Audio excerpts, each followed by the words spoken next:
Donald Trump delivered a little message today on the Truth Social, which incidentally lost about something like 15% of its value overnight. It's almost like their evaluation of it as a multi-billion-dollar enterprise may have been a bit self-serving because Donald Trump owns over 50% of the stake in it, and he needs some money. I got news for you, though. Here's the good news, is that if we apply the same valuation metrics to this show... Come on, invest. Multi-billionaire. Let's take us public. Hello. This thing is worth billions in terms of what we have not lost. Here is Donald Trump. This is Trump and the Republicans know that abortion is a real problem for them.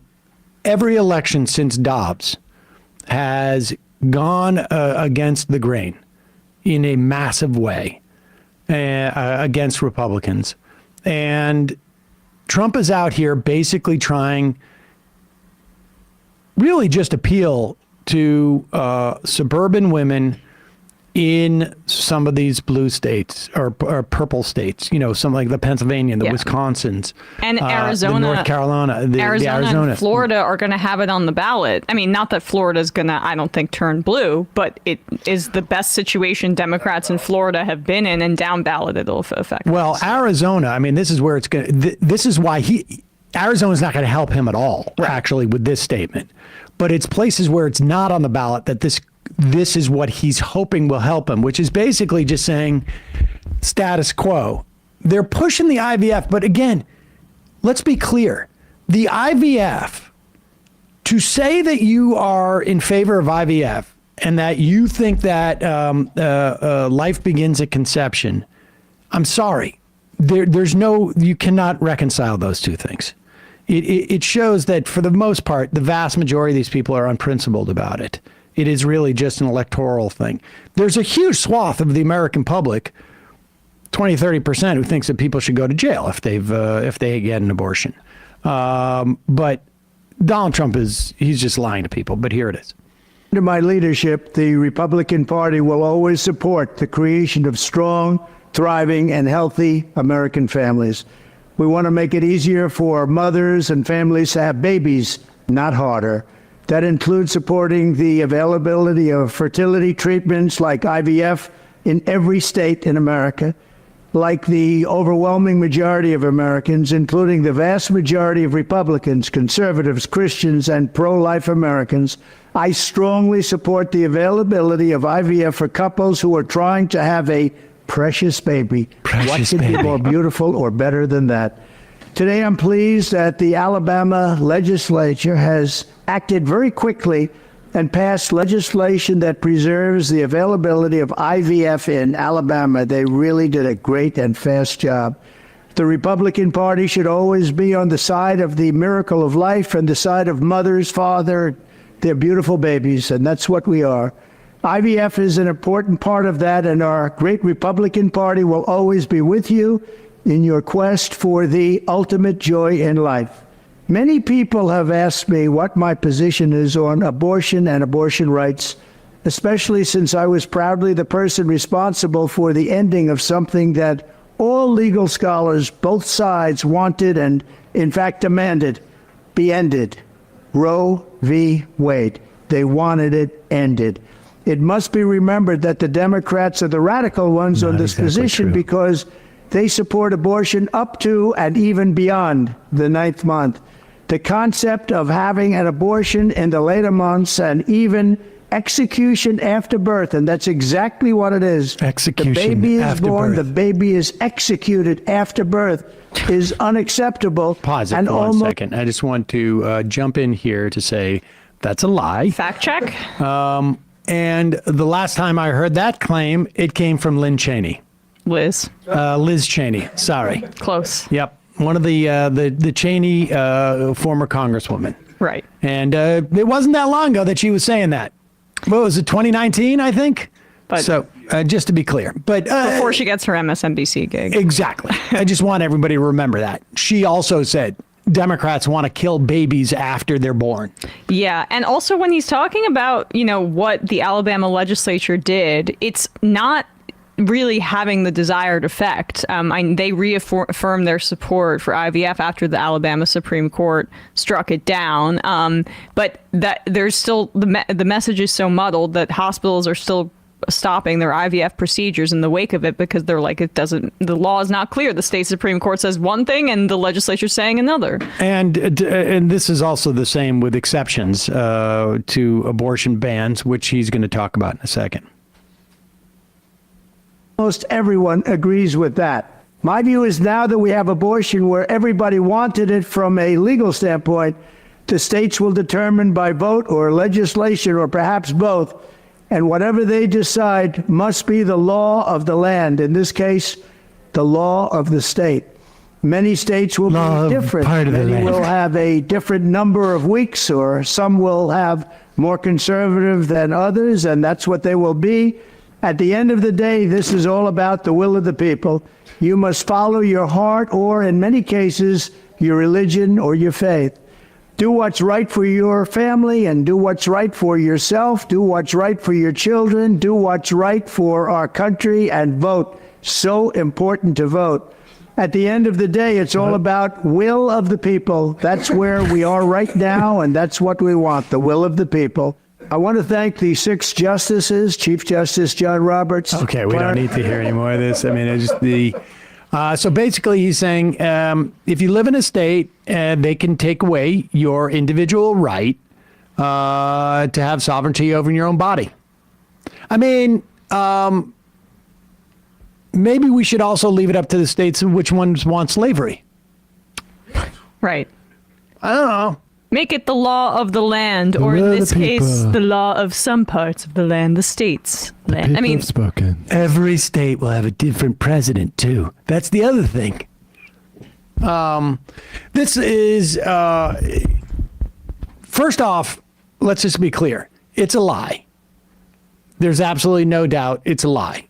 If Republicans control the House and the Senate, there is no way in a million years Donald Trump is going to veto an abortion ban. And if you don't think that Mike Johnson is not the Speaker of the House to pass an abortion ban, you are out of your mind. Granted, there's other things too. He wants to probably get rid of, divorce, or at least the ones that are chosen by any women. But there's you're out of your mind. Secondly, from the perspective of this just leaves us exactly where we are with Roe v. Wade and Dobbs. There's no change. You're going to have abortion bans around the country. It's going to get increasingly intense. They know the American public does not want this abortion regime.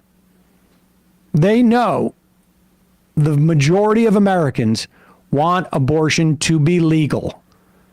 They know a majority of Americans believe that people who can get pregnant have a right to have sovereignty over their own body. They know this. And they are trying to figure out how they will slow walk it. or how they'll lie. They've lied about this the entire time. First, it's states' rights. When did Lindsey Graham introduce that 16-week abortion ban? Like within months after Dobbs.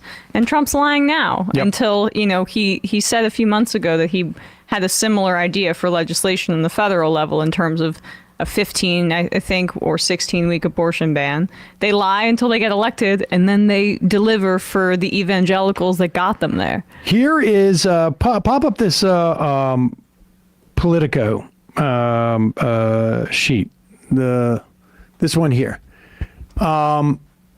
Support for abortion access has grown amongst Trump demographics since Dobbs. All people, it's gone up by 15%. People over 65 by 17%. Wow. Even with conservatives, with 2020 Trump voters, with the Republicans, it's all gone up since Dobbs. This is support for abortion access.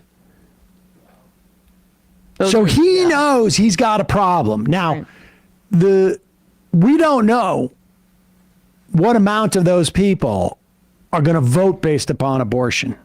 It's probably not very many, but you don't need very many. And they might stay home. and they might stay home. I mean, we don't know how important this issue is. We just know that their perspectives on this have changed since abortion access was restricted. And I would bet, although I haven't seen the crosstabs on this, the vast majority of those people in those columns are women. Nikki Haley voters, maybe? We don't know. But Donald Trump is out there, even if it's just a fraction of those people, those new people who are supporting abortion rights, decide to act upon that in terms of their voting. Donald Trump's in trouble. That's why he came out with this, and that's why he came out with it now. He has a little bit of problem on his right flank. Put this up. This is the only people who are honest about their abortion desires. This is put out by the Susan B. Anthony thing. We are deeply disappointed in President Trump's position. Unborn children and their mothers deserve national protections. You got to shrink it. I can't see. And national advocacy from the brutality of advocacy from the brutality of the abortion industry. The Dobbs decision clearly allows both states and Congress to act. Marjorie Dance Felser, president of the Susan B. Anthony Pro-Life, told the CNN in a statement. I mean, gross. It's also Marjorie. Oh yeah, Marjorie. Sorry. And saying the issue is back to the states cedes the national debate to the Democrats, who are working relentlessly to enact legislation mandating abortion throughout all 9 months of pregnancy. Now, I just want to be clear. Democrats are not mandating abortion throughout all 9 months of pregnancy. We would have no more children born if it was a mandate. It's a bold policy. There's certain people I think it should be mandated for, but we'll hold off on that. If successful, they will wipe out states' rights. With lives on the line, SBA, Pro-Life America, and the pro-life grassroots will work tirelessly to defeat President Biden and extreme congressional Democrats. Look, I hope she's right that the Democrats are not working relentlessly to enact legislation, not mandating abortion. You should not be forced to have an abortion. I think we can all agree that goes too far. Hot take. Maybe As the selective. most left-wing person here, I have to say we should mandate abortion. There you go. Okay, maybe we can strike a middle ground and have executing babies after they come out. Well, that's the secret with the climate change legislation too. That's buried in the Green New Deal, mandates abortion for everybody, but and not just in the beginning, but all 9 months of the pregnancy. Now, I don't know how they get to month 9 if you're mandating abortion at month 1. Abortion but double nevertheless, tap. maybe they're not geniuses, but they certainly have been successful in getting a Supreme Court that has basically revoked the first time ever an individual right that has existed for 50 years in this country. Like I say, I hope she's right that the Democrats, if they get into the position, they will legislate that abortion is a right across the country. But this is the jam that Donald Trump is in, and I hope it hurts him. And expect him to pick a woman for VP because of this, by the way. That's my guess. Really? Oh, I mean, I think Kristi Noem should be the betting odds favorite. I think that's probably a good guess, although, yeah, I think that's probably a good guess. But the problem is, there's a cuckoo and a COVID. He may not want to go that full COVID denial, but maybe he would. Folks, in a moment, we're going to be talking to David Masriata, author and lecturer and journalist based in Indiana. Author of Exurbia Now, The Battleground of American Democracy.